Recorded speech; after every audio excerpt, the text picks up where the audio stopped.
think it should be, because I think just running it right down mid right now is too risky, especially when you have a Riven like that is critting for 500 damage.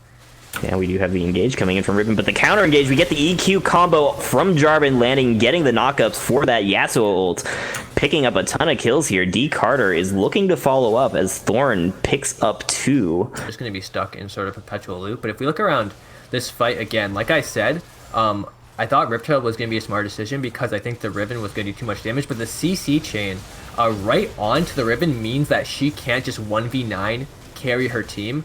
But that is going to be a 4th dragon picked up for Grin. Yeah, and they have this objective control, but if Inting is improving can get onto this Baron, that's definitely a worthy trade. Gross Incompetence, they have a unit to come in and try and steal this Baron, or something like trying to do something against it. But I think Inting improving may have made the right macro play here, but they'll have to see as it plays out. Oh, this Baron is going down very slowly, though the hook does land onto Ruin Bot, and the explosive charge comes out. Deity is getting in there, though. He uses Pool to engage, but he picks up the kill onto Ruin Bot. The combo lands from that Jarvan Yasuo ultimate, and it looks like, once again, Inting is improving, is just going to get cleaned up here, and they may have just handed over the Baron. See here. This is what I'm talking about. When Gross Incompetence is essentially full health, they can take this fight very easily. The Baron does lower resistances for those in the pit, making it easier to fight. They just didn't have the Baron speed for Inting improving to be able to take that Baron before Gross Incompetence can really pull and lose objectives. As you can see, you're actually again coming to top lane. Yeah, it looks like he's going to look for the 1v1 here onto Poseidon as Deity starts walking down. Will they be able to pick up this fight? Oh, Yraxi is just barely able to get out with that flash, and there comes the chomp from Deity. Pick Fiendfire, landing the Dark Binding onto D Carter, but here comes the Zonias, or rather Stopwatch. D Carter goes down. The Binding does not land on the death, but Yraxi is here. Will Yraxi be able to clean this up? Yes, there's the Hammer Shock onto 12 Fiendfire going down there. Will Yola McSwagam now be able to escape in this 2v1? Just going for the kill onto Yraxi, not able to pick it up. That's a double kill for Poppy.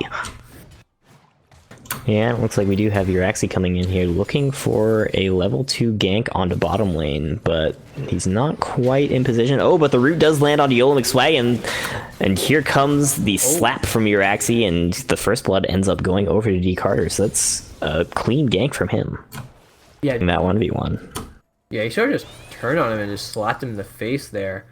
But Leche... Yeah, we do have Leche coming in. Thorn does not see him just yet. There's a ton of creeps here. Will he be able to land the cocoon? He's left his minions. The cocoon lands, but the cleanse is good. He gets himself away. Yraxi is here for the backup. The slow from the undertow lands, but will Leche be able to get away now? Here comes another undertow, and the reckless swing. Oh, but the auto attack is still in the air after the flash comes out from Leche. That's another kill. Roam down towards this mid lane. Will we see a 2v2 here? The teams are posturing. Thorn just poking. Both junglers still sitting and waiting in bushes.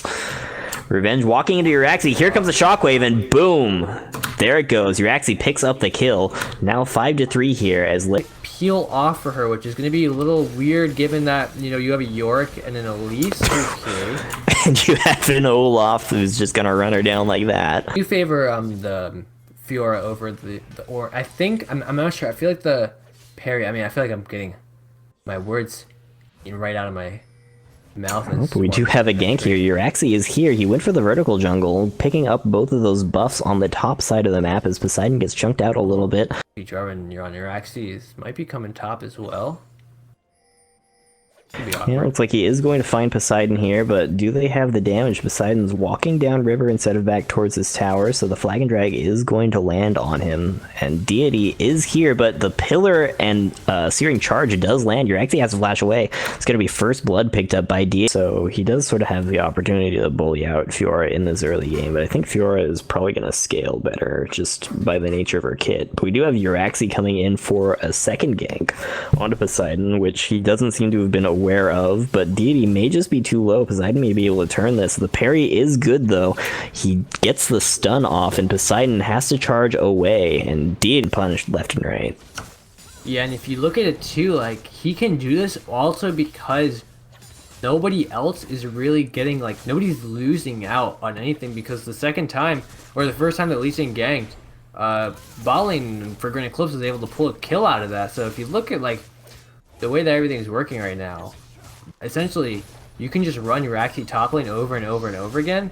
And as long as nobody else is getting solo killed or nobody else is getting ganked, it doesn't matter. They can just do that like just keep running it back. If because Nautilus has just not been landing the hooks that he needs to as of right now. You see a TP coming in for Vlad. This actually changed numbers to about a 4v4 because now. Oh, but the steal comes in from Yraxi out of nowhere. The entirety of Grin Eclipse had abandoned that dragon except for him just waiting behind the pit for his moment. That's going to be an Infernal Drake coming in. There he gets the kill on the Leche as well. He's able to, first of all, I didn't even think he didn't even have vision. He just felt it and went in there. Mites it out. Flashes away.